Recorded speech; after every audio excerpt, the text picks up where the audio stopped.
Ahoy, my friends, Ryder here, and welcome back to another Final Fantasy VII Ever Crisis video. As you guys can see, I am in a new place of residence. I finally made it up from South America back to North America. I am back in my hometown of San Diego, California. I wasn't sure if I was actually going to be able to make this video today. I'm glad that I'm going to get the chance to do it. There's a pretty sweet banner. I'm pretty psyched on everything.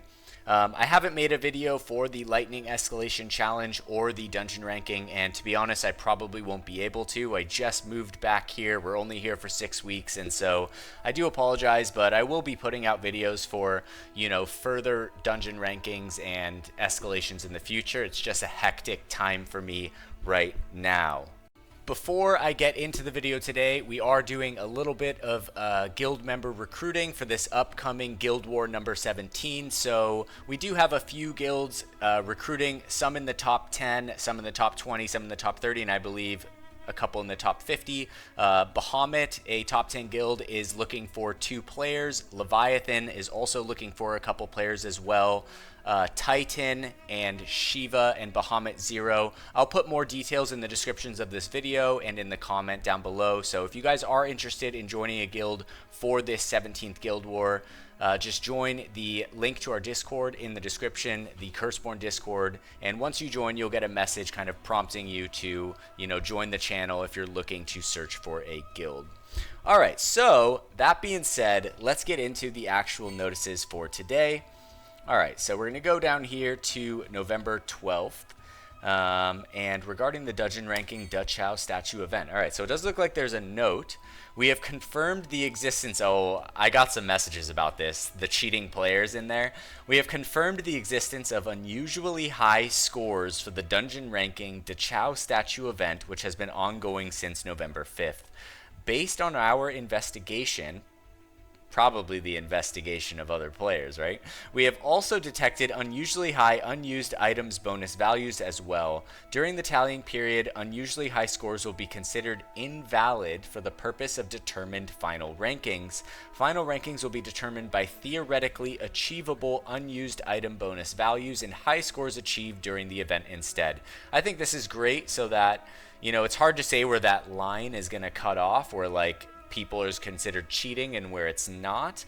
But I think this is great because obviously it's not a great thing for the game if you have a bunch of super competitive players that are really giving it all out there and then losing to people who are just cheating. It's not great for the game. So hopefully they can figure out, this seems like a good way to first approach it, but we'll just have to see how this plays out in the future. This hasn't really been a problem in dungeon rankings in the past, so I'm not exactly sure what went wrong here, but I'm sure we'll find out more in the future. Alright, so let's go back to the next one. So we have the Critical Threat Reawakened. The Stilva hunt is on now. Alright, and that is going to go from November 12th, as of today, to December 3rd. So that'll be pretty fun. I actually really like the Stilva fight. Well, they keep calling it Stilva or Silva. But Stilva, I thought it was Silva. Stilva, yeah, Stilva. This is a really fun fight. I like this one, actually. So this should be pretty fun. Final Fantasy 13 series crossover draw Sephiroth is on now. Guys, officially the best physical water character in the game is here. Absolutely, I was checking Tifa's Shining Gloves, which Tifa's definitely going to still be a strong combatant for water physical teams, but Sephiroth is definitely becoming the meta at this point. And we'll take a look here. In this video, I will do a banner review for this setup right here as well. And then we're also getting a one-loop Final Fantasy 13 series crossover step-up draw, Volume 3. Like I said, the first draw is going to be free, and that's typically what I recommend people stopping at, unless you guys are trying to spend more money and really just kind of chase something. Now let's take a look at the shop series. I don't think there's going to be too much here. There is the 4K paid for the weapon. That was a nice thing that they added as of late. But everything else looks to be pretty much exactly the same. So at this point, I'm going to switch over and I'm going to go to the banner review for Sephiroth. Now, I don't know how it is for most of you guys. I ended up just waiting on this banner, even though I really, really, really want this costume for Cloud. The Glen weapon is really good, but I really wanted to wait to see what was going to come, and I'm glad I did wait, because now I'm pretty tempted to go for this Sephiroth banner. And like, physical water is like, for me on my account, one of my weaker elements. I would say that like the original like stream slasher for Glen is my strongest physical water setup right now. So I feel like this is actually a fantastic banner for my account to go in on. And I think for, I think that if, you pulled Tifa's Shining Glove Rebirth swimsuit costume setup, that's definitely going to be super strong. Like if I had that costume and Tifa at least at OB6, I would skip this banner for Sephiroth just because I feel like I would have something. But because I'm so behind on the water physical curve, I just think that this makes sense. But with only 58,000 blue crystals and 2k red crystals, with near reincarnation banner right around the corner, and me also wanting the Cloud costume, I feel like something's going to have to give. So as of right now, I'm actually not sure what I'm going to go for. I mean, I'm kind of leaning Sephiroth just because I feel like that will give me more viability for playing the game in the future, more so than just a skin for Cloud. I mean, it's a great skin for Cloud, let's be real. But there are other cool costumes for Cloud, so if I had to give that up, it would be a shame, but it's not like I'm really getting much with that weapon, right? So, alright, so going back over here to Sephiroth, I want to see the animation, so let's check this out. That's pretty sick. I thought he was going to do a third attack. I feel like he could have added a third attack to the animation, but it's not bad. It's not bad.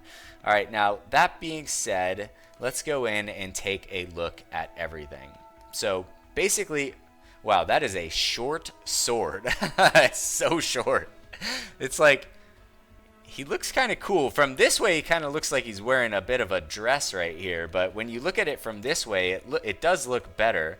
It's a strange kind of... It's almost like the cloak got twisted. Like, it should have been like across his lower back right here so that it was like evenly falling to the ground like a half cloak. It looks a bit strange just on the left side. Although, like, Final Fantasy has always been pretty creative with their aesthetics when it comes to stuff like this. So seeing something that's kind of off kilter like this on a half cloak, I feel like is kind of in their style. So I do like it. Like, it's pretty sick. Everything here is really cool. I believe this is like one of Lightning's outfits. I didn't play this game, so it's not familiar to me. I'm sure one of you guys knows it, but this is, I mean, other than that, it does look pretty cool. The sword is super short. I guess that makes sense because it's supposed to be like a take on one of Lightning's weapons. So it wouldn't be like a full-on sword like for him, so that makes sense. He's got the crazy spike on his elbows right here. Those are gnarly. You could literally go for a slash and like throw elbows right there. But all in all, I'd say the costume is pretty good. I'm going to give it like an 8.5 out of 10. He rocks it. Sephiroth looks great. Young Sephiroth, I feel like, can pull off most stuff. But it's just, there's something about it that is like, feels a tiny bit off, at least for me. But overall, I'd say it's pretty cool costume. So this is called the Knight of Etro. Alright, the first R ability is going to boost water potency for all allies for 15%. So that's super solid. And then we have Knight's Loyalty right here, which is basically a next gen, or a current gen at this point, current gen Water Arcanum costume. So he's going to get Attack Stance Command Gauge, Max Physical Ability Damage plus 20%, the Water Ability Damage plus 30%, and the HP plus 15% here. So all in all, this is going to be very strong, especially for this upcoming Guild War, which is physical water, guys. So Sephiroth is definitely going to be best in slot for the strongest DPS team. Now, let's go to the weapon right here. Alright, so this is the Overture. It's one of Lightning's weapons. I remember she had a weapon called Overture. The physical attack is going to be 421. The command ability is called Smite, 4 ATB cost. It deals 720% physical water damage to a single enemy. It also breaks physical defense potency low to mid at a duration of 20 seconds, which is really, really solid.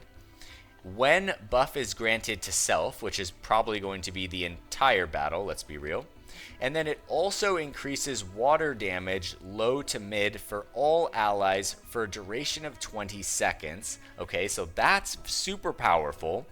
And then conditioned first use applies HP gain to all allies for a duration of 60 seconds.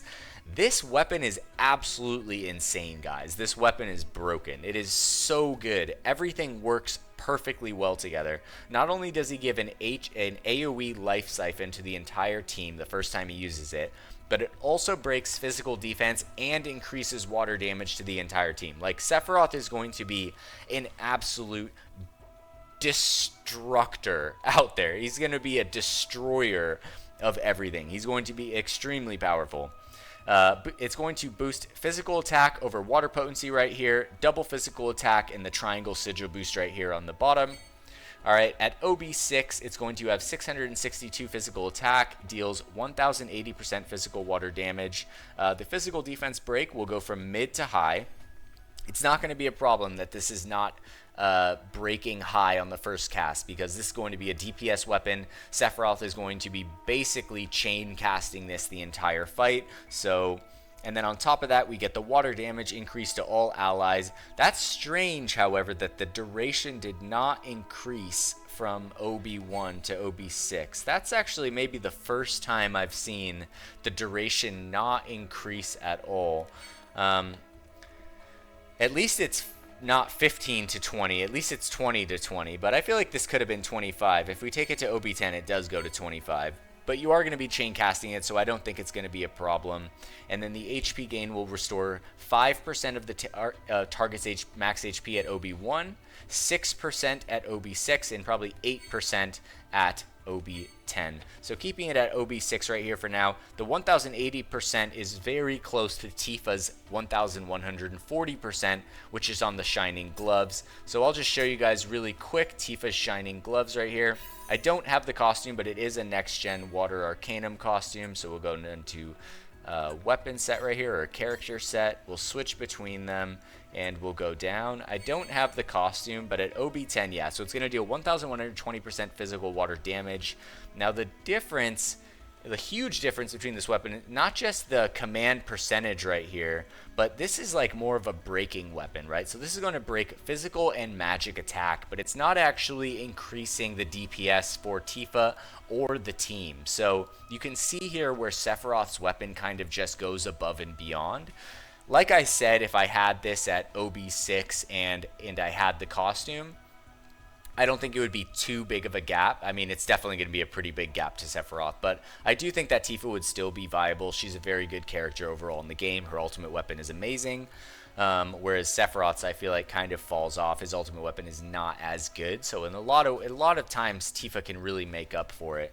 But all in all, Sephiroth is now the true king of physical water. Like, there's no contesting that. He's very, very strong, and I really want this weapon. So we'll see how it goes. I really have to decide. I really, really wanted that Cloud costume. But let's go back here. We'll take it back to OB6. So our abilities will be 40 over 30 right here. And then let's take it to OB10. So it's going to go a 220% increase in basic raw damage over Tifa's, from 1120% to 1340, which is pretty massive. On top of that, it's going to break physical defense on a single enemy and increase water damage to all allies and give you HP gain on the first cast. Like, this is a very, very good weapon. I think that anyone who's pulling this weapon is essentially going to be set on physical water for, I would say, at least a year, right? So I think that this is overall a very good banner. And, you know, if you're trying, and on top of that, it has 722 physical attacks. So this is the absolute strongest weapon I think that exists in the game. I mean, except for maybe one, like the OG Sephiroth, like original Sephiroth, because of his like overspeed, and you know, some of his weapons are very good, but this is very, very strong, guys. So all in all, I can't, like, there's not really anything bad to say about it, to be honest. It's a great choice. I think it really just depends on your account right now, your setup, what you have in physical water. You know, we all have areas, everyone has different accounts in Ever Crisis. We all have areas where, you know, we have strengths and areas where we have weaknesses, right? So for me, magic, lightning, and physical water have always been a more weaker area on the account.